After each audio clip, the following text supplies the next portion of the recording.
What up? Welcome in. It is March 30th. This is Oilersnation Live with Tyler Yaremchuk. That is me. Thank you for tuning in. We are live on Facebook, YouTube, Twitter, and Twitch on all the official Oilersnation channels. And if you're watching, whatever you're watching on, I know there's a few of you in here already. I see ya. Head over to the YouTube, the Nation Network YouTube. Go hit that subscribe button. If we can get up like 10 subscribers during this live show, I will be very happy with that. Let's put it that way. It's a game day for the Edmonton Oilers. Nice blue skies in Edmonton. Everyone's feeling good. Right now on the account, I'm looking at the Nation Network right now. We are at 2,130 subscribers. Let's get that up. 2,140 while we're live on the show. Huh? Come on. Help me out a little bit. Here's what I got coming up, as you can see at the bottom here. Viewer questions, some betting talk, playoff picture. And playoff picture.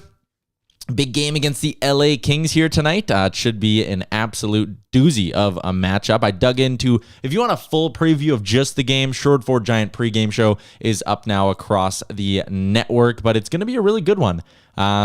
Edmonton recently has really racked up their points by beating the subpar opponents that they've gone head-to-head with. I mean, you go through it. Detroit, Jersey, San Jose was in there, Buffalo was in there, Arizona's mixed into that as well. Like, they've racked up a lot of wins on home ice against bad teams. Well, tonight, you're going to have to beat a pretty good hockey team in the LA Kings. Granted, it's a team that's maybe not playing their best hockey right now. A big part of that is injuries. They're missing like pretty much every D-man that they started the year with is out of the lineup somehow, which I think is just absolutely insane. Their forward group, their top sixth is pretty healthy. Their goaltending's been a little up and down. They lost like 6-1 to the Kraken earlier this week. But it's a big game for the Oilers. Woodcroft against McClellan. McClellan. Holy crap. How did I not get that out cleanly? Anyways, great coaching matchup with the two guys who worked together for like 15 years in 3 different cities. That'll be a fun little storyline. I think Todd just coached. See how I just said Todd there? Not even trying the last name again, because clearly that's a mental block today. Thanks for retweeting it, Liam. I like that. Thank you very much. Yeah, I'm not even trying to say his last name right now. That's a mental block for me. Poolyu13 in the Twitch chat. What is up? He said, should the Oilers trade Cass for re-signing money? That's an interesting idea. I did get a listener submitted question about exactly that, so I can touch on that in a little bit. John in the Facebook chat. Go Oilers. Don't get embarrassed like they did against the Flames. Yeah, that'd be great. Chad, Kings just got smoked by the Kraken. Well, maybe they get smoked again by the Oilers on home ice. Wouldn't that be a ton of fun? Let's throw up those listener questions while we're waiting for some more people here to hop in. First one I got here, it was over on my Twitter where I put out a call for questions. Steve Mullen, long-term on McLeod, top 6, top 9, center, wing, thoughts? Honestly, I think part of what will make him a long-term fit in Edmonton is exactly his versatility, right? You look at McLeod, he's a guy who can bring that speed if you throw him on the wing. He's actually fairly responsible defensively, in my opinion. He had a couple of bad gaffes over the last few games when really the entire team was having some pretty bad gaffes.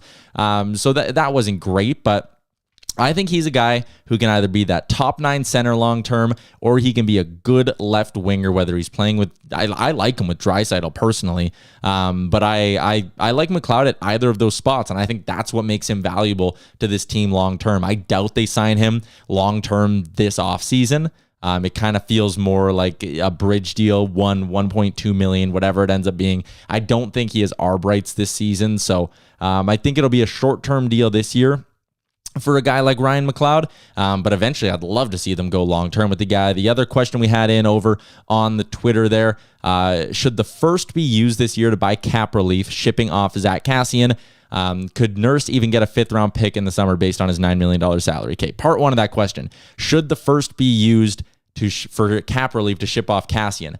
Kassian, he doesn't cost you a first to get rid of, not at all. I think, and there might be interest in Zach Kassian. You know, I think there's a chance they move on from him without having to throw in much or any sort of sweetener there. Like, I think that style of player, there would be a team somewhere around the league who gets bounced early this year, and I'll sit there and be like, we have to get tougher. And they'll look at Zach Kassian as a guy who can be tough for them. They'll look at his numbers with McDavid and be like, hey, he can slide up our lineup. He can play up in our lineup. That's a good fit. I think they could probably get rid of Kassian without doing too much, which is interesting. There was also talk they almost could have offloaded Warren Fogle at the deadline. You know, there's ways for them to create some money this offseason, I believe. The other one, could Nurse even get a 5th-round pick in the summer? I really don't even really want to entertain that. I know Darnell Nurse is struggling right now, so it's easy to rag on the guy, but he's still a good defenseman. If you're going to rag on Darnell Nurse, imagine this blue line without him right now. What do you want? You want Duncan Keith playing 24, 25 minutes a night? Like, Nurse has done nothing over these last couple of years but play heavy, hard minutes for this blue line. So I'm his struggles recently. Yeah, he's struggled. I think they got to take a little bit off his plate. That's why I wrote yesterday on Oilersnation. I think they need to go back to the 7 D-man approach. If you can have Russell, when he's out of COVID protocol, obviously, on your extra D-man spot there below the third pair, but if he can take 3 or 4 minutes a game away from Nurse, Ceci, and Bouchard, because Russell can play either side of the ice, there's 12 minutes a game for Russell. There's some easier plays where you don't need to really max out those 3 who are all struggling right now, in my opinion. I like that. I think you go back to 7D, you need to at least really consider it. Taylor says, greetings. Greetings, Todd, when we lost. Oh, no, I didn't get to that. Will says, I think Kane has more value for his money than Barry and Cassian for their money. If Kane stays, his money comes from moving these guys 3 by 4.5. I would do Kane at 3 by 4.5. I'd be hesitant to give a three-year deal to him, but because you're getting the AAV below 5, I would do that. I'm not sure if Kane will. You got to remember, he might still get a pretty decent ticket this offseason. Some team might look at a guy who's scoring at like over a 40-goal pace since joining the Oilers and be like, that is worth $5.5 million to us. And they might lock him up. I think it'd be a mistake to go long-term with Evander Kane because his history shows he's not great when he gets security. And I'm not saying not great on the ice. I'm saying not great off the ice. So I think the Kane money could very well come from offloading both Barry and Cassian. I think both of those guys could be moved a lot easier than some Oilers fans think. I think their value outside of the organization could be higher than their value in the organization. And maybe it's even a scenario where, you know, let's say you go make a deal for a goalie. Let's say you want Mackenzie Blackwood from New Jersey, or you want Jordan Binnington if he's apparently on the market in St. Louis. Well, when you're negotiating those trades, you say, yeah, we'll give you a 2nd-round pick for Mackenzie Blackwood, but you're taking Zach Cassian in the deal too. And the other team might sit there and be like, hey, warm body, can play on our bottom 6. We're offloading money with the goalie. It would make sense. John says, could use better goaltending next season. Yeah, the problem is both Mike Smith and Stuart Skinner are under contract, and that's not a shot at, I'm going to turn on my mic a little, sorry. That's not a shot at Stuart Skinner. That's a shot at Mike Smith. I mean, Ken Holland giving him a 2nd year didn't make sense at the time. It makes even less sense now. So those are the 2 listener questions we got in. John says, Smith isn't that great. Might be an understatement. Mikko is good, but not consistent. I actually agree with that. Taylor says, Holtby, please. So there's 2 names on the free agent market I'd be interested in. Holtby's one. I like him. Vet guy. You'd probably get him fairly cheap, right? I don't think he's going to cost you more than the $2 million he got this year. Maybe he gets a bit of a raise, 2.5. I think you go with Holtby if Smith is adamant he's healthy. If Smith isn't going on LTIR next season, I think you bury him. You use that little $1 million cap savings. You put it towards signing a guy like Braden Holtby, and it sucks you have dead money in the American League, but I think that's what you need to do to improve the team. If Mike Smith maybe is done, is maybe going on LTIR, maybe you have the money to go after a guy like Darcy Kemper. He's a free UFA. I'm not sold on Colorado re-signing him, and the Oilers clearly like him. They made an offer for him when he was in Arizona. I think Kemper is a guy who is maybe more of a realistic target than some people think, but you need to move out money to make it happen, whether it's Smith going on LTIR, like we talked about earlier. You probably got to move Barry. You probably got to move Cassian, all of that stuff, but I like the idea of Kemper. Poolju, do Keith and Bouchard swap contracts after next season? There's talk that Keith wants to sign another deal after his current one's done. I mean, just based on his foot speed alone, I would doubt that he ends up getting a deal, but we'll see. I mean, he has been good this year for the Oilers. Still a bad trade. Player's been good. Those two are not necessarily tied together. Lauren, we need to move Mike Smith down and bring up Skinner. Yep. We absolutely do. The Oilers absolutely do, I should say. It hasn't happened. I've wasted a ton of energy and a ton of time on different shows talking about it. Doesn't make sense. Talking about potential goaltending targets in the summer, at Sans Funky Bunch on Twitter, Ville Husso, UFA.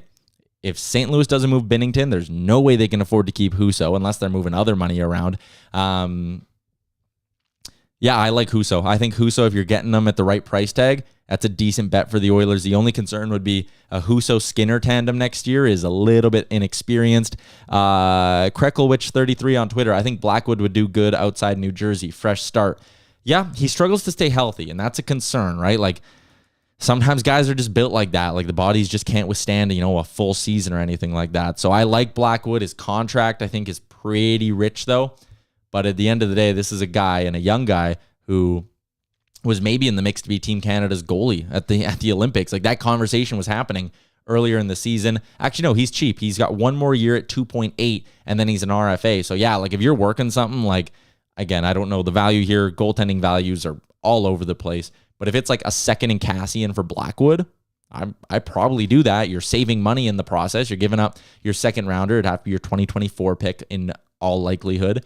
But I don't hate the idea of going after Blackwood. But again, a Blackwood-Skinner combo, fairly inexperienced. So that's kind of, that would be the opposite of what Ken Holland usually does, right? He usually tends to go for experience. But always interesting offseason chatter, even though the Oilers are in the middle of a playoff push here. Big game against the LA Kings tonight, and it's a big game in terms of the playoff picture as well. So let's flash that up and take a look. Something we've been tracking every week on the show are those big, important head-to-head games that the Oilers have down the stretch. They lost the first important one to Dallas. What they have done, and what's kind of the reason they've been able to stay in this race, is the fact that they've beaten the crap out of bad hockey teams. Not just winning these games, 6-1 against Arizona, whatever it was against San Jose. Like, these games aren't particularly close. So good on the Oilers for being able to go pedal to the floor. Tonight's a big one, though. You need to prove that you can beat teams that are around you in the standings. You're 2 points back of LA.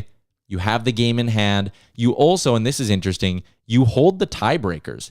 The number one tiebreaker at the end of the regular season, if two teams have the same amount of points, it is the greater number of games won, excluding games won in overtime or by shootout.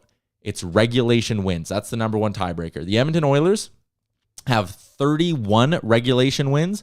The LA Kings only have 28. They're comfortably ahead of the Oilers in that regard. The second tiebreaker is regulation and overtime wins, which is a little bit closer for the Oilers and Kings, but still Edmonton holds that by 1 right now. So Edmonton, all you really need to do at the end of the year is be tied with the LA Kings, and you will be above the LA Kings in the standings. So that game in hand is big, as you can see. A win tonight would be even bigger because then you're tied with them. You own the tiebreaker. And then you also have that game in hand to build up a little bit of a buffer. Games you're going to want to watch around the NHL tonight on March 30th. St. Louis, Vancouver, really nothing going on there. Neither of them are really threats anymore in terms of the playoff picture. But at 8 o'clock tonight, Vegas and Seattle. That's a big one. Seattle just did the Oilers a big favor earlier in the week by beating the LA Kings. Vegas, Robin Lehner's apparently close. He's not playing tonight, though, so they're going with Logan Thompson again. They're on the road in Seattle. Doubtful that the Kraken can win, because at the end of the day, this is a team that's basically been as bad as the Arizona Coyotes all year, 21, 39, and 6. But the way Vegas is going, I'm just saying, you never know. They're 4-6-0 in their last 10. Granted, they have won 2 games in a row. Tea break. Been doing a lot of talking today, so I might have to do that a few more times. But I enjoy doing this Wednesday show. I'm going to keep it going, actually, which is something I wanted to bring up while I'm live here. Should this be uploaded as a podcast? Is there an appetite for listening to 20 to 30 minutes of me rambling in podcast form every week? If there is, let me know. Also, if it's going to be a podcast and this is going to be something I keep doing, I probably need a better name than Oilersnation Live. So if you have name suggestions, let me know. Bagged Milk got a cool name for his podcast. Why can't I have one? Anyways, let me know. Names also, would you listen to this in the form of a podcast? Because I could definitely start doing that if you want to mix in a little bit more Oilers content every week. Let's head over to the Facebook chat here. Kyler Kodik, I like Kemper, but he's been very injury prone. Yeah, he's been healthy this year, though. And again, I think his ceiling is high enough that you kind of ignore that, right? And he has a proven ceiling. With Blackwood, his ceiling was a little bit more short-lived. maybe like there's a reason New Jersey wants to get rid of the guy. So the injury concerns scare me a little bit more there than they would with a guy like Kemper. But granted, Kemper's a little bit older, so maybe I'm wrong in saying that. Poolju talking with Tyler. That's not a bad one. A player like Keith, I want to get into this one. A player like Keith, I just lost it, would do wonders for helping the young defenseman coming up from the minors adjust to the NHL game. He might, maybe. I don't always 100% buy that. Like, I think sometimes we just look from an outside perspective, we just look at experience and are like, hey, great in the room because he's been around for a long time. But I don't think that's always the case. I mean, you could look at a guy like Mike Smith always yelling at his young defenseman. Like, is that just because Mike Smith's been around a while doesn't mean necessarily that he's always the best to younger players. And I'm just using that as like a rough sort of example. But just because the player is a vet doesn't always mean he's great in the room. But we have heard some pretty good stuff about Keith. Taylor says, bring Talbot back. He's had an above 900 save percentage every season since he left the Oilers.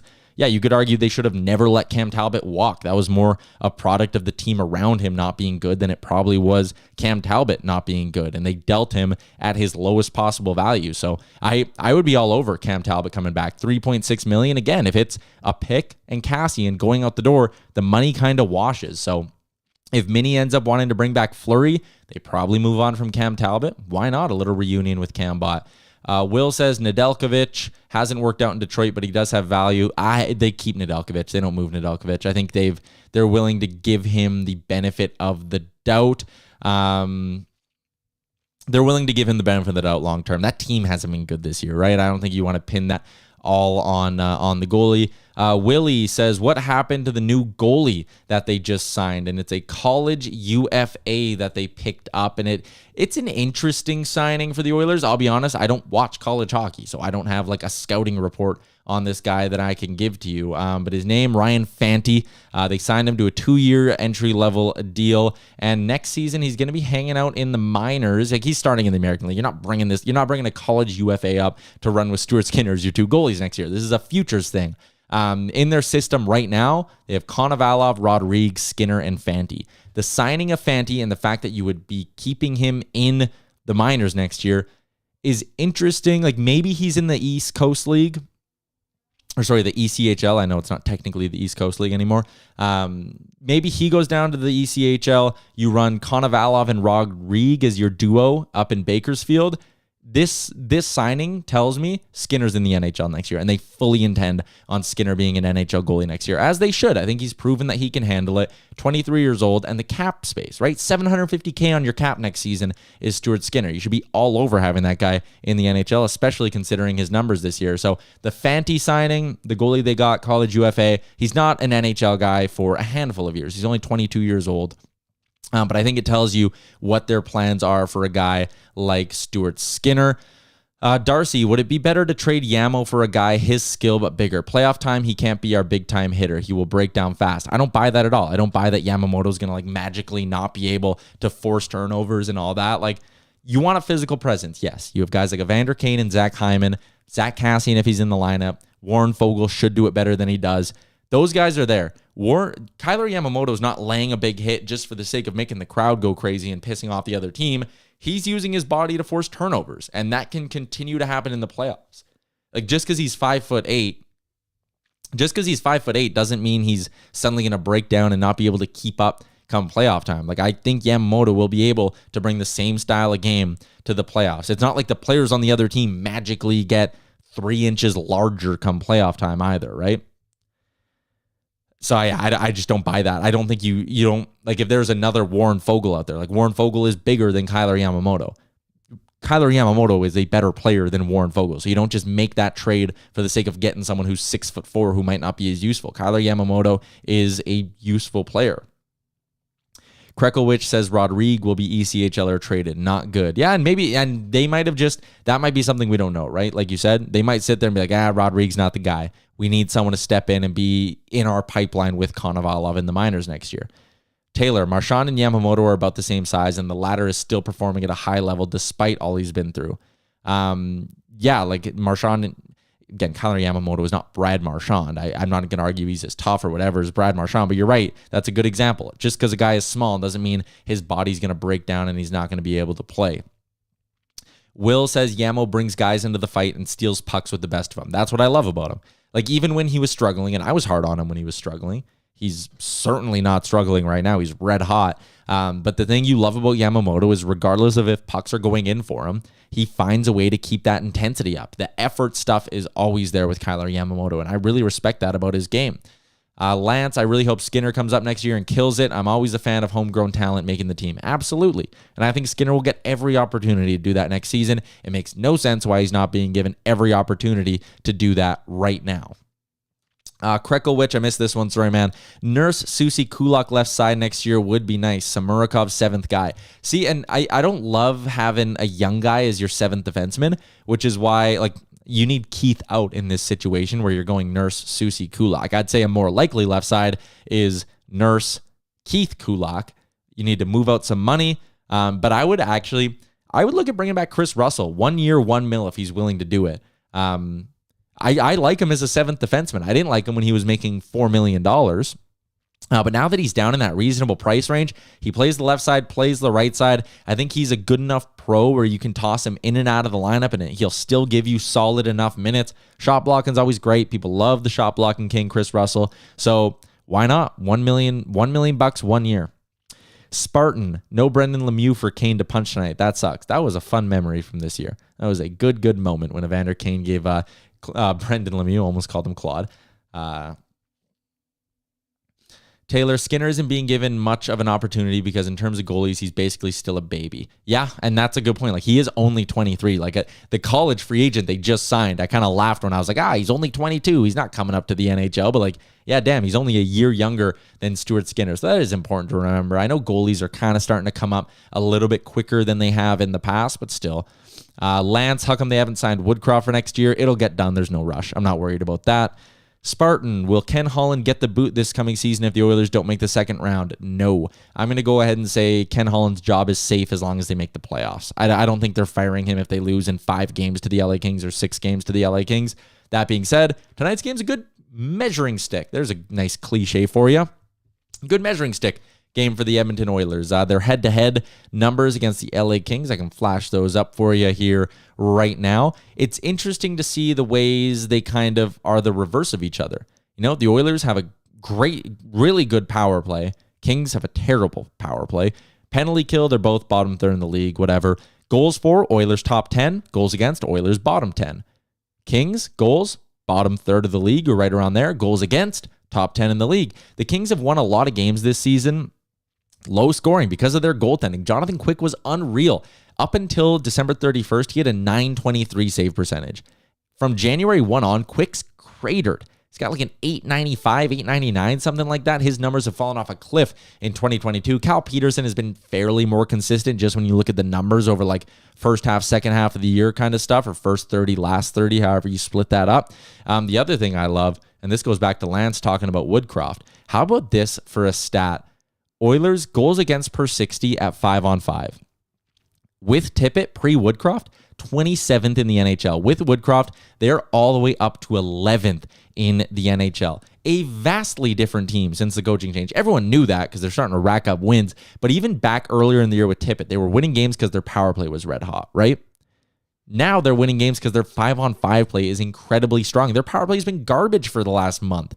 Actually, I shouldn't say that. Last 6 weeks. Last 2 weeks, it's actually starting to heat up a little bit, which is interesting. I think it's top 10 in the league in that span in the last 2 weeks here in March. But they're winning games simply because they're good at 5-on-5, which is a great sign for this team if you want to talk about their ability to potentially win a playoff round coming up. Spartan, yes, it is the Daddy Woodcroft effect, if you want to call it that. Lance, the penalty kill's rough. Why is it so bad? That's a great question. I don't have the ability to answer that. I'm not a smart enough hockey mind to like break down what's wrong with the PK. I will say most times your best penalty killer has to be your goalie, right? Like if you're going to kill off 3-4 penalties a game, you usually need your goalie to make 1 or 2 big saves. And there were a lot of games this year where that just straight up wasn't happening. Will says we've had some bad luck, and we have. There's been some bad luck on the PK too. Betting tonight. Let's talk a little sports betting before we wrap this thing up. The Oilers, they're favorites, -200. I like them on the puck line at +120. Probably going to be all over that. Can Draisaitl score tonight? -112 to find the back of the net, which is still insane. The way him and McDavid have their odds just juiced up. Like McDavid's -125 to pick up 2 points tonight. That is absolutely crazy stuff. But yeah, I don't know if I love Draisaitl to score just because he's gotten so many recently. He's probably due for a night where he doesn't get one, but he's also chasing down Austin Matthews for that Rocket Richard, so we will see. But yeah, I like the Oilers on the puck line. I think that is a pretty good spot for them. Some player shot props, just taking a peek at things. Puljujarvi, over under 2.5, set it +105 on the over. Just taking a peek at what he's done recently. He's hit that in 2 of his last 3. Missed on 2 before that, though.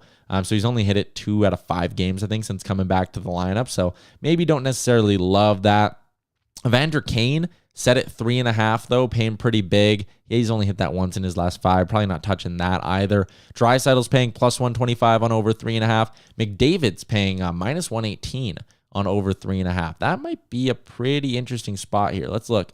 McDavid's hit that in back-to-back games. Yeah, maybe he gets on a bit of a roll here. Nugent Hopkins, +105 on over 2.5. That's my boy Bagged Milk's bet. He loves hammering that thing. He's hit that in 3 of his last 5. That might be the spot. I think I'm going nude shot prop Oilers puck line tonight as Edmonton takes on the LA Kings.